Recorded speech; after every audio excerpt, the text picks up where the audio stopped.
Is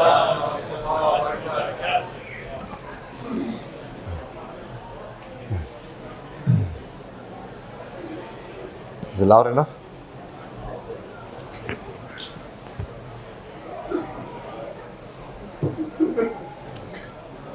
Thanks. Assalamu alaikum wa rahmatullahi wa barakatuh. طيب. بسم الله الرحمن الرحيم.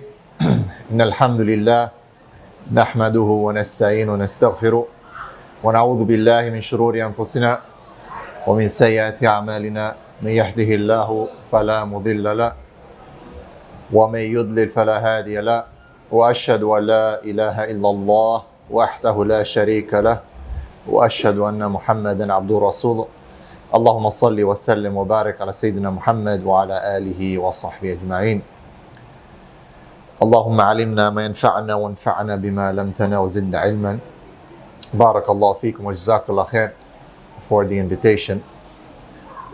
I really enjoyed Sheikh Uthman's talk, and I just wanted to not add something but just maybe mention one point that he has obviously discussed,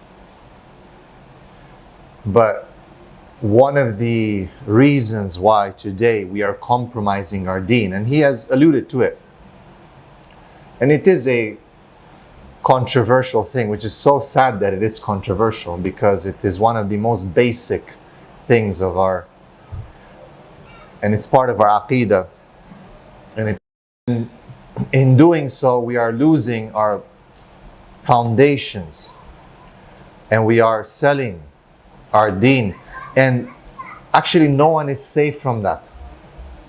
And one of the scholars said that the most ignorant and dumbest person is the one who thinks he's safe in his deen. He thinks, I'm good, bro. My aqeedah, akhi. Solid, man, don't worry. Because the fitna is so big these days that you really have to be aware. You have to be on guard. I'm scared. I'm scared for myself. I'm scared for my kids. Today I was having a discussion. One brother was driving to the airport in Detroit, and I was talking to him, and he's expecting a daughter. He's got 3 daughters already. I have 3 daughters as well, and we're just talking like, man, it's really scary. And I worked as a school teacher, my career, beginning of my career. Then I moved to become a school principal and superintendent after that. So I would have to deal with all these mashakil of the shabab, you know, both boys and girls. And many of them in Muslim countries, not in, you know, mashallah, the brother in the first lecture was talking about growing up here in America and the problems, right? With the people around you that you grow up with. That's how we started. But subhanAllah, I worked for 10 years as a school teacher and then principal and superintendent in the Muslim countries. And subhanAllah, yani, you have to be afraid. You have to be afraid. And the fitna is so big. But one of the fundamentals is that we're confused even in our basic fitrah. Right? You don't know. Are you a man? Are you a woman today? People are confused about that basic. You could say, you can be confused maybe about, am I smart? Am I dumb? Am I handsome? Am I ugly? Am I successful? I can be debate these things, yeah? SubhanAllah, but when you have, and I work as a counselor, and when you have people coming to you and say, Ya akhi, I'm a bit confused whether I'm a man or a woman. And by the way, if you say things are right, like they've had to put out laws to and certain legislations to stop people from contesting these things, from having an intellectual dialogue on these issues. which is obviously very concerning. But these are basics. Like literally, astaghfirullah, you can look down and you can check. But people are confused. So when it comes to what Sheikh Uthman was talking about, one of the reasons that we are so weak is because, and I'm just going to address the brothers, the men. And even people get triggered when you mention the word men. Oh, what do you mean? Men what? He, they, them, what? What men? Which men? Men as in M-E-N or M-A-N or mankind, men what? See, in Arabic, it's rujula, rijal. And we shouldn't be like afraid to establish this fact. And manhood was something that was valued and celebrated. Allah subhanahu wa ta'ala tells us in Surah An-Nur, رِجَالٌ لَا تُلْهِهِمْ تِجَارَةٌ وَلَا بَيْعٌ عَنْ ذِكْرِ اللَّهِ. Clear. Okay, let's go further. All the Anbiya and the Rusul were Rijal. What's the evidence for that, the dalil?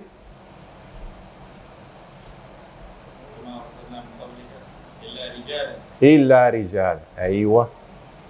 Clear. There's how many prophets and messengers from the hadith? تقريبا يعني 124,000. There's some different narrations, okay? Let's say approximately تقريبا 124,000 prophets and messengers, not one woman. There's some opinions, they say that Maryam alayhi salam, because the angel came to her, but this is easy, the ulama refuted that very easily. Okay? Only men. Why? Allah willed so, ya akhi. This is Allah's will. بما فضل الله بعدكم على بعد. خلاص يعني. This is it. للرجال النصيب. خلاص. This is it. And the women have theirs. That's it. What's the big deal? Allah. وَلَيْسَ الذَّكَرُ كَالْأُنثَى. Simple. One of the main reasons why, as Sheikh Uthman was mentioning, that we're in this mess today is because we're not real men. We're not willing to uphold and celebrate that and be proud. You're told that you are bad. A man is almost born guilty today in the 21st century. And we don't know how to act. Why do you think there's so much crime around? Because men are programmed to have strength and violence in them. But we just don't know how to deal with it. The system doesn't help you. You know, puts you in school, sit down on a chair for 8 hours a day, shut up, listen, follow this, follow that. Boys don't, we can't. Actually, there's so many educational studies and theories on that. Men don't, we don't function like that. We cannot function like that. And a lot of the problems that we're dealing with today, brothers, is because we are not feeding that rujula. We're not proud of it. We're not using it. We're suppressing it. And because we're suppressing it, our forefathers used, their lifestyle was such that these sifat, these attributes of manhood, were needed and valued. And today's society, I mean, we don't know what to do. We're in a crisis. Imagine taking a lion from the jungle and putting him in a cell. He's going to lose his potential. He's going to become a little house pet. You see now these people with pets, lions in their homes in certain countries. Now you have a lion in your house and it's like ajib, you know. But that's what happened to men. We become like house pets. Our potential, our strength. You got young boys running around the street, killing each other, shooting each other, joining gangs. Why? Because men need to belong to a mission, to something that's greater than just working 9 to 5 and just serving their families. Which is no problem. كان رسول الله صلى الله عليه وسلم في خدمة أهلي. It was in the service of the family. No doubt, we don't deny that. ألا وصوص بنساء خيرا. You treat women kindly. No doubt, this does not contradict what I'm saying. But today, fathers don't know how to show their young boys how to be men. We don't like. What's the measure of when you become a man? What's the tick? How do you become a man? What is it? How do you know? Or you reach 18 or 19 or whatever is the age. 12 o'clock, that's it, right? They judge you. Yeah, 11:55. If you commit a crime 11:55, you'd be judged as a minor. What is this? But the ulama had very clear signs. If you look into the African traditions, you will find specific traditions in which the men would take their boys and make them into men, whether it was hunting or something, your first kill or whatever. Yeah, today, how many brothers have made zabiha? Men used to take their children and teach them how to slaughter. Very young ages. To teach them what it means. Most guys today, I'm getting like dizzy if I see blood, Sheikh Uthman was talking about, cutting your finger, yeah? They go, hey, brother, I'm getting dizzy. No, really. So we don't know what is manhood anymore. And now they've come up with labels, right? Whenever you want to distort something, you have to come up with labels, with slogans.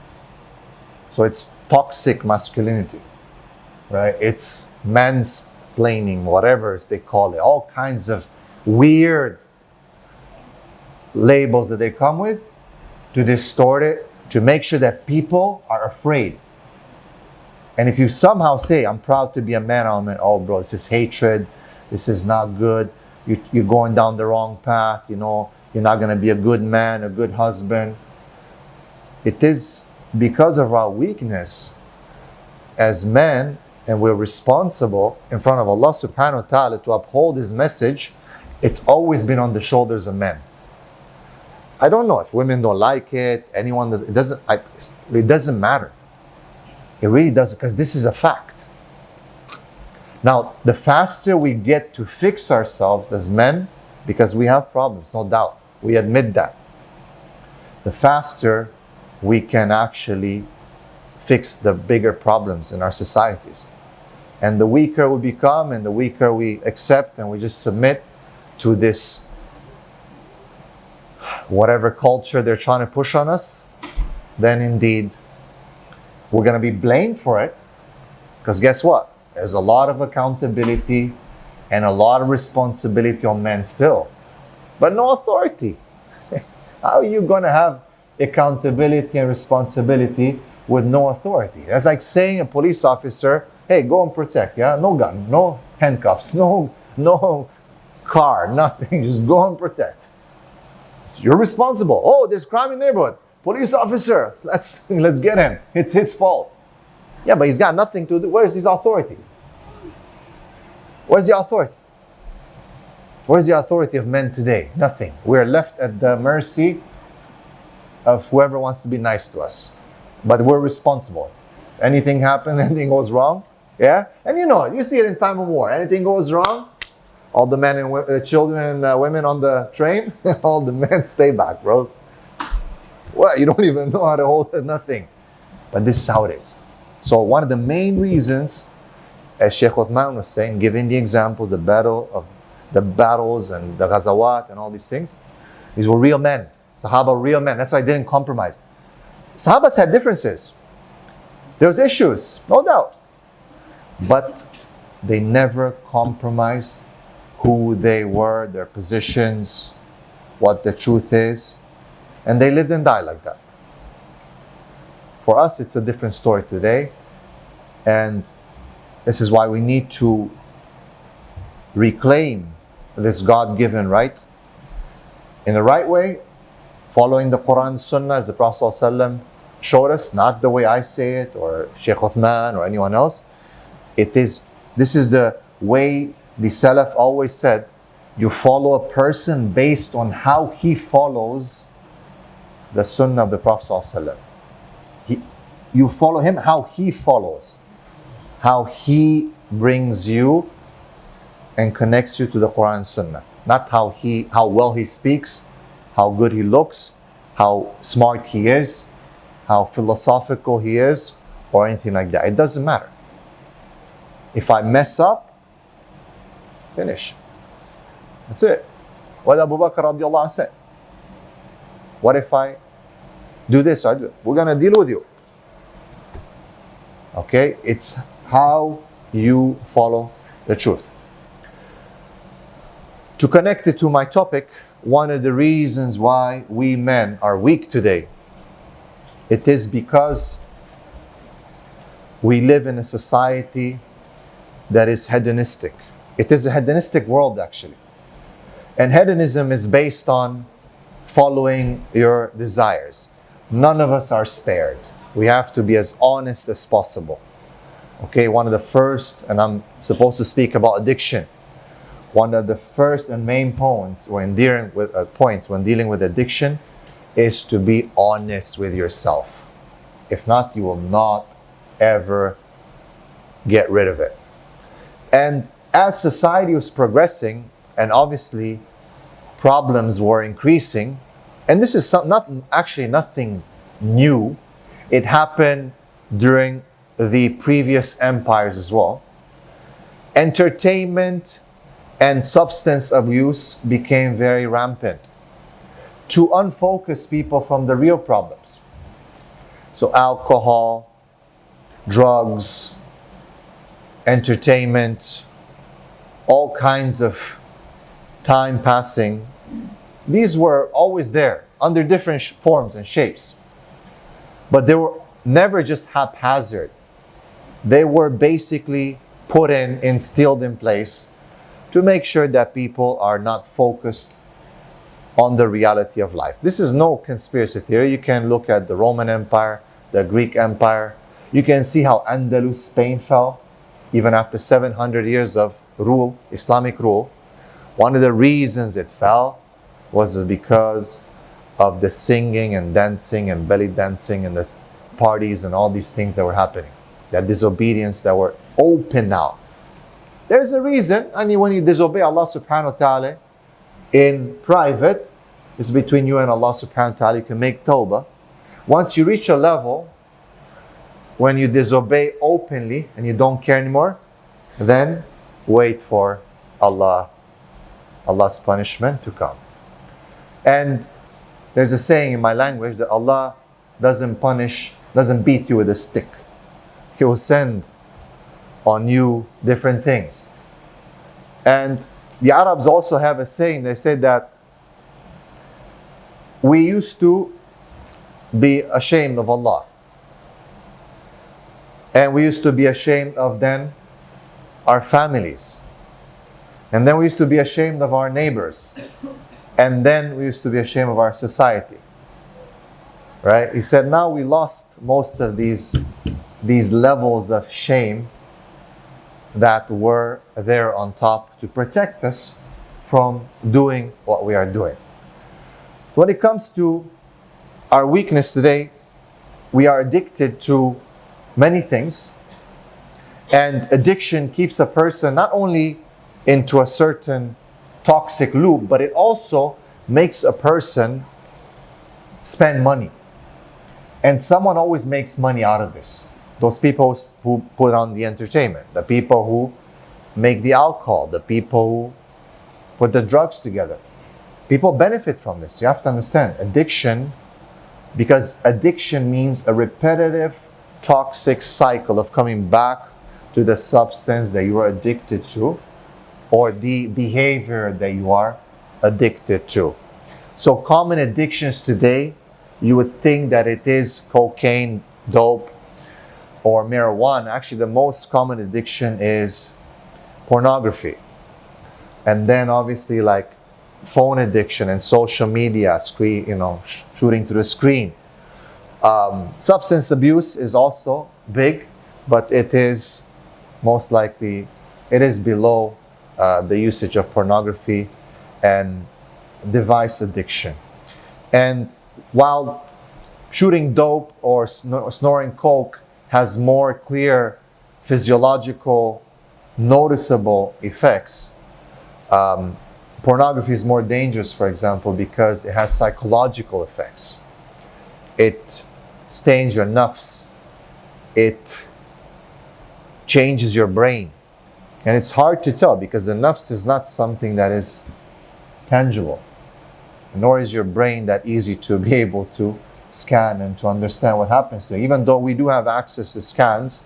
And when they compared the scan of a brain on pornography or addiction to social media and the scan of a brain that is addicted to dope, they're very, very similar, subhanAllah. So, as I said, addiction is a complex condition. It's compulsive use of a substance or engagement in a certain behavior, despite that we know the negative consequences. Most people, they know that this is not good for me, yet we cannot stop.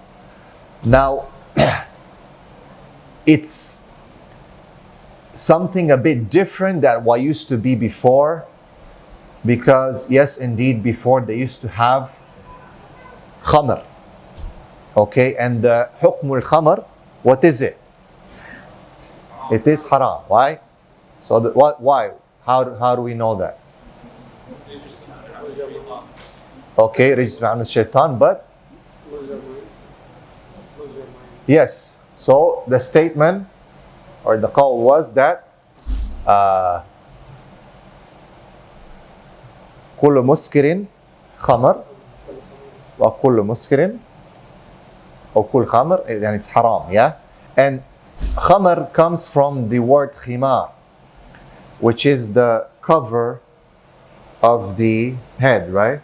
So when the liberals, they say that, well, khimar, hijab, it doesn't really mean to cover the hair. But in Arabic, it's like saying like, you're not, like if I tell you put your gloves on, you're not going to put them on your feet, right? You know exactly where to put them. It's just from the language, you know exactly, right? So when you say khimar, it is to cover your upper port down. So the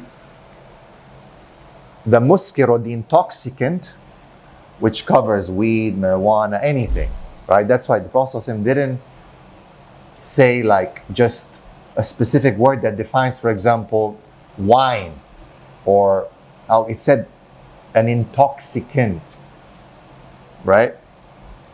So because it covers your aql, your reasoning, it changes the way you think.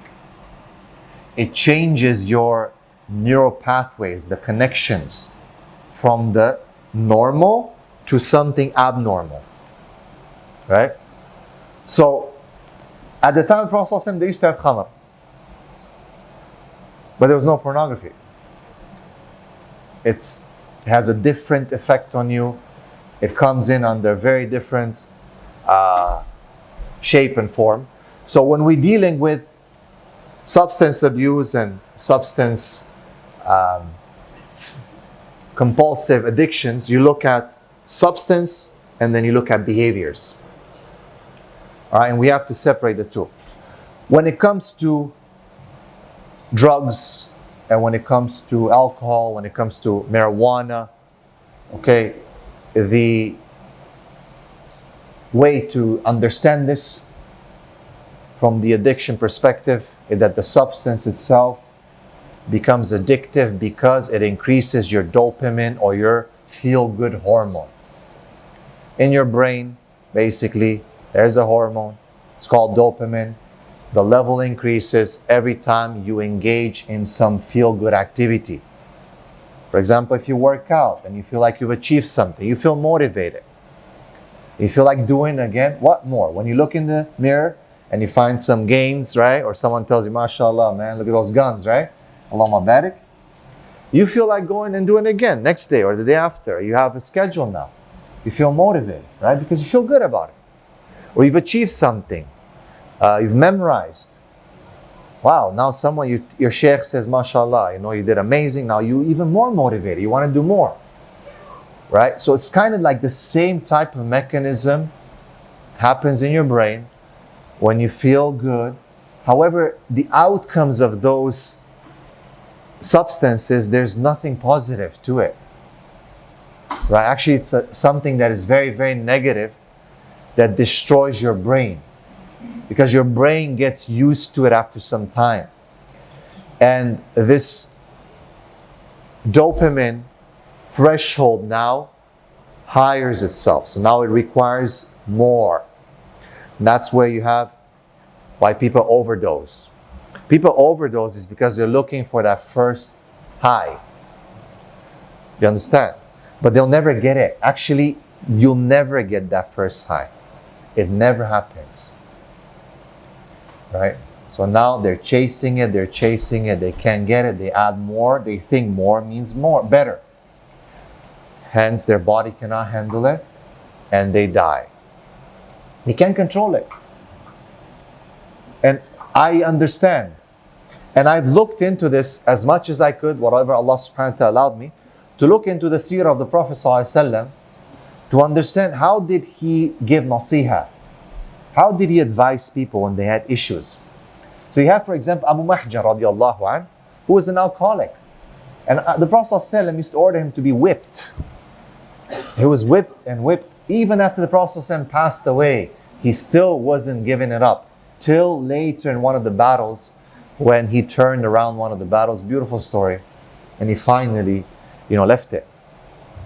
But you can see the sabr of the Prophet ﷺ in dealing with it. But he was still punished. He didn't change the rules of Allah subhanahu wa ta'ala. Now you cannot say, well, brothers, let's understand it's not so easy. Khalas, let's cancel the hukum of Allah. No, cannot do that. But still, the Prophet ﷺ would say stuff like, when sometimes some of the Sahaba, Sahabas were, mashallah, they're very raw. Whatever they felt, if they would say something, So sometimes they would say, there was another Sahaba, Abdullah. And they used to say, he's drinking. They say, yes, but he loves Allah and His Messenger, sallallahu alaihi wasallam. Yes, he's doing wrong. Yes, he got whipped. He would be whipped. I believe they used to call him himar, donkey. Astaghfirullah. Radiallahu. Sahabas were amazing, subhanAllah. But the Prophet ﷺ used to love him. Now this is where, when you look at giving nasiha and how to deal with these things, the prophetic way was not just like, get away from me, you are a sinner, don't come here. The Prophet ﷺ used to teach, give love, sometimes give some darb, some asaya, jald. But it's like in parenting, when you look at these days, sadly, I don't know, like Pakistani mothers, maybe they still, Arab mothers, Sudani mothers, definitely, if they're any Sudanis.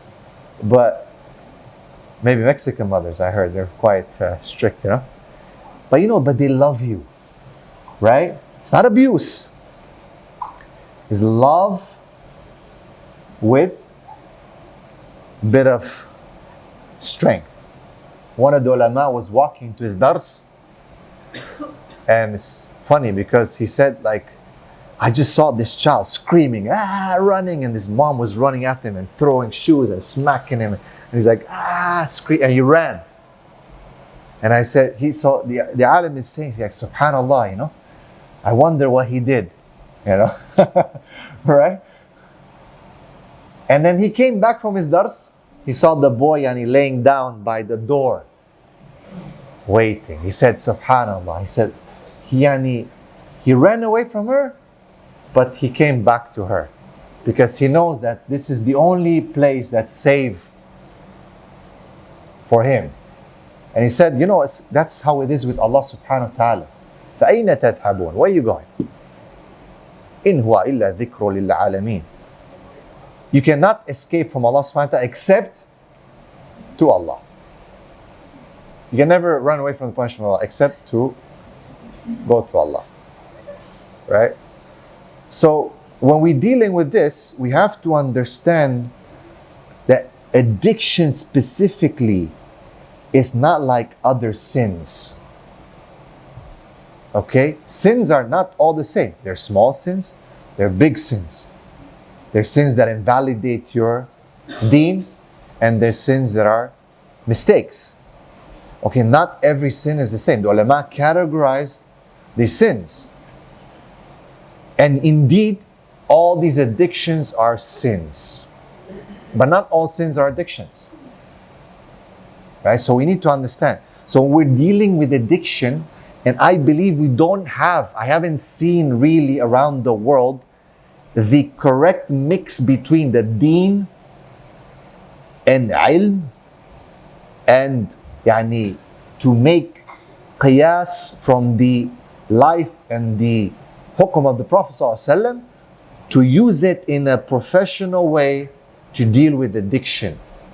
It's either a secular way of dealing with it, or khalas, it's haram, and don't be around here because you're a danger to us, right? So this is maybe a taqsir or a mistake that we have in our ummah, that we have not explored, because when dealing with addiction, it needs real prophetic approach in how to balance that strength with that love, that hope. Because an addict, he needs strength, discipline. You cannot get out of addiction without discipline. But you need love.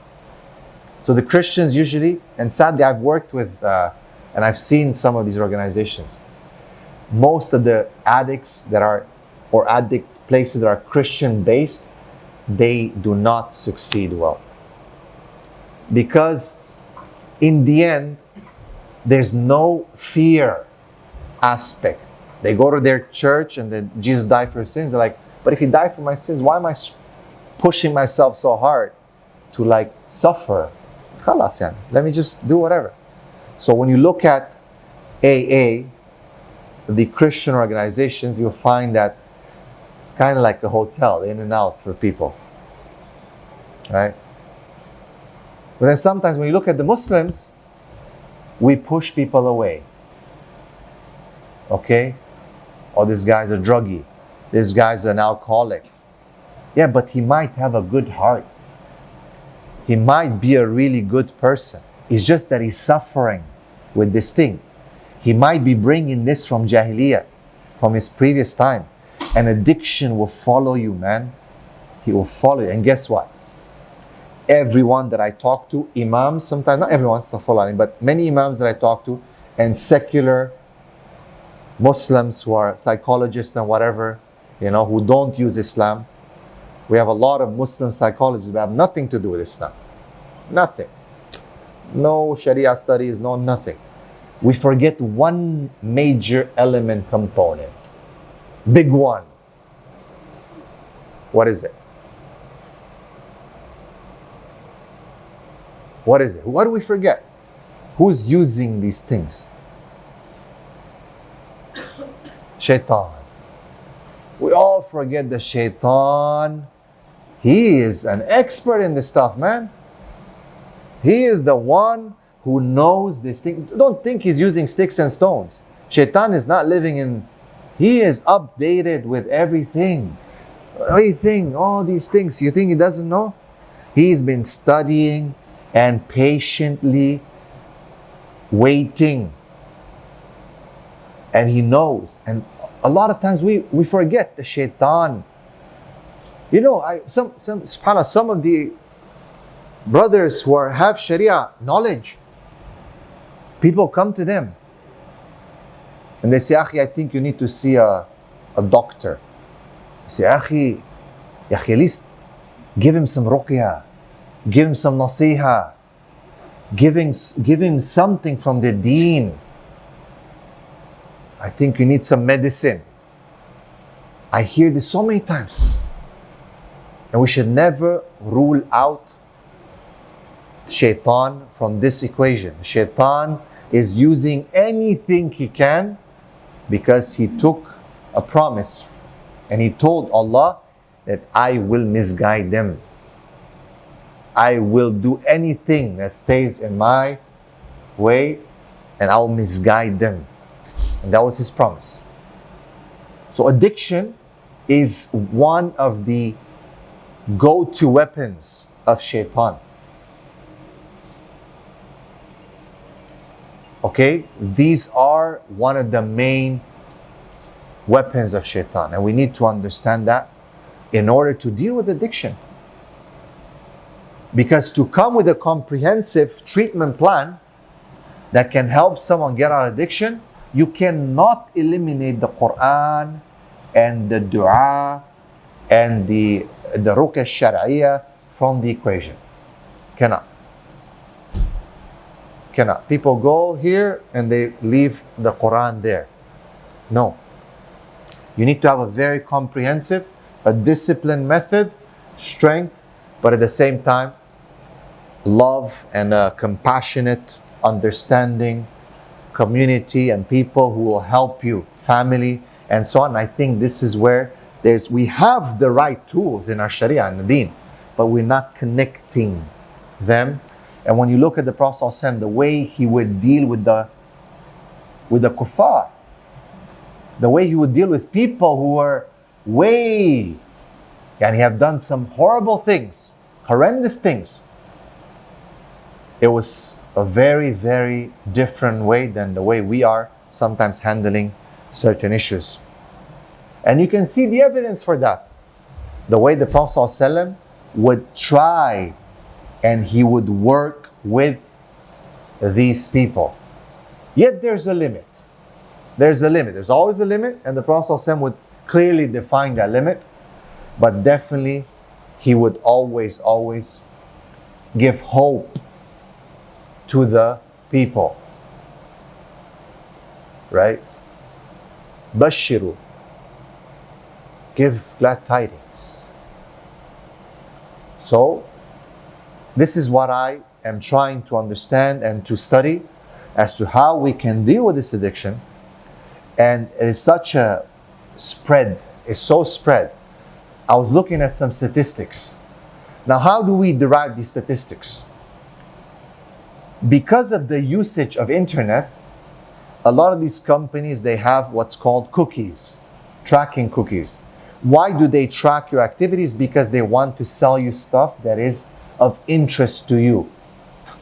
And they want to understand what you are looking at so that they can actually produce different content that basically you will consume or buy.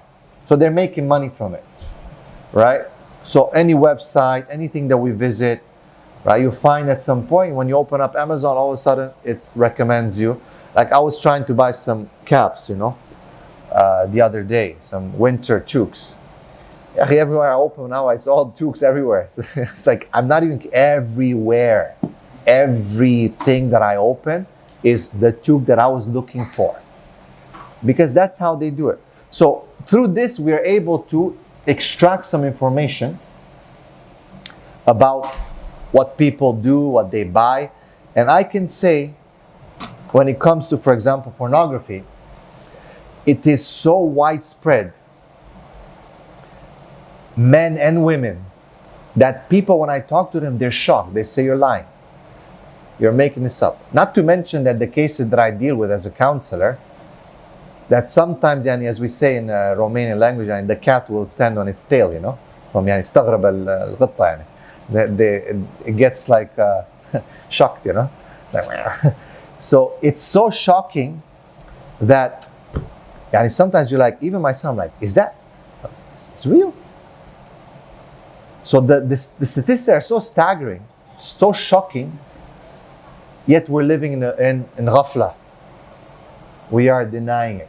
And one thing that you see with the Prophet ﷺ is that he was very, very straightforward and direct when it came to real issues. If we want to solve problems, we need to understand problems, we need to admit problems, then we can try to tackle problems. Inshallah, as we go tomorrow and day after, we'll get deeper into it, inshallah, bi'idhnillahi ta'ala. I just wanted to introduce my topic with today's speech, just to raise awareness.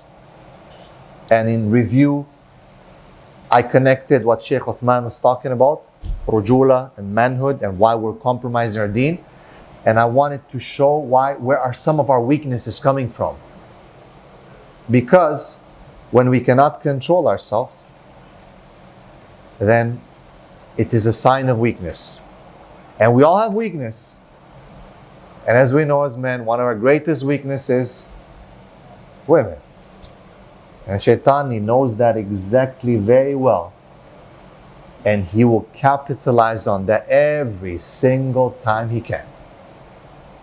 So, the Prophet ﷺ said in authentic hadith, it's not my words. Okay? So he said, فَاتَّقُوا الدُّنْيَا وَاتَّقُوا النِّسَاءَ. So be careful of this dunya. It's a longer hadith. And he said, and be afraid. I don't know, sisters are gonna throw some chair or something, but be afraid of women. Now don't be afraid now, guys, like, oh my God, I'm scared of my wife. But it's like there's a fear there that we should have when dealing, because of the haram aspect and the easily to sway. Alright? طيب. So inshallah, I'll leave you with that. Barakallahu feekum. Wa jazakallahu khair.